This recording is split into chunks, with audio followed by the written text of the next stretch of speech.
number 67, Vendors Party List.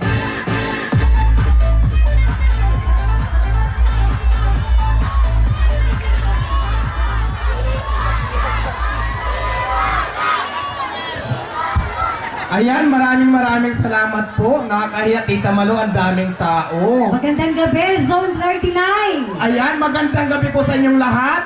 Gusto niyo ba ng puhunan? Dito, gusto niyo ng puhunan? Ayan, tama yan. Magpapakilala muna kami sa inyo. Kami din po ay Vendors Party List. Ang dami pong party list, no? Pero kami naman po ay para sa lahat ng vendors o para sa lahat ng manindang Pilipino. Ayan po sa lahat ng vendors dito o kahit hindi vendors, supportahan din natin ang Vendors Party List kasi ang ganda ng advokasya nito para sa atin. Mamaya-maya lamang po malalaman natin kung paano makakatulong ang Vendors Party List para sa ating lahat. Sa Quiapo ang daming vendors dito, di ba? Lalo na Asang kamay! ayan, ang dami, halos lahat sila, Vendors Tita at syempre Malo. yung gustong magtinda. Yes, at saka Tita Malo, kwento ko lang, kararating ko lang galing ng Mindanao. Ay, yes. Ang dami mga vendors doon, mga kapatid nating Muslim. Galing ako ng Marawi, Pagadian, at saka North Cotabato. Yes, ang dami natin nakita mga kapatid dito na Oo, ang daming vendors doon at talaga namang Assalamualaikum. sumusuporta sila sa vendors parties. Kaya maraming salamat sa inyo, sa lahat ng vendors.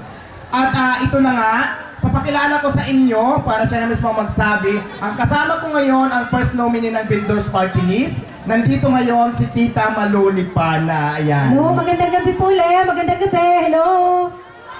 Yun, hindi say.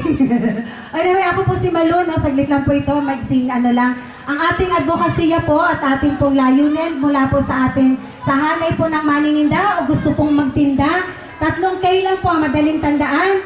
Una po, kapakanan ng lahat ng manininda, maproteksyonan po natin lahat ng gustong magtinda at manininda at syempre mamimili. Pangalawa po, syempre, kalusugan. Napakalaga po ng kalusugan na mabigyan natin ng magandang healthcare system po. Nandito po na magre-release po tayo ng card na ito lang po ipapakita natin sa accredited po na hospital na yun lang po sapat na. Hindi po natin kailangan maghanap kung saan tayo mangungutang ng pandeposito sa ospital. And syempre, bukod dyan, meron din tayong mga gamot. Syempre, meron din tayong insurance na ibibigay din po. At syempre, dapat po automatic po tayong miyembro ng PhilHealth po. Pangatlo po, syempre, ang kaunlaran. Ayan, Ito po, gusto yan. nandito yung sinasabi ni Diwata kanina na puhunan. Yung pong gusto magtinda at yung pong nagtitinda na walang puhunan, para po na sa gayon, hindi po nababaon tayo sa utang na malaki ang interes. Dito po, magbibigay tayo ng puhunan, di pala libre. Magpapairam po tayo ng puhunan at yun po ay babalik nyo naman po na wala pong interes. At magkakaroon tayong training, livelihood program, at marami pa pong iba. Okay po ba sa inyo yun?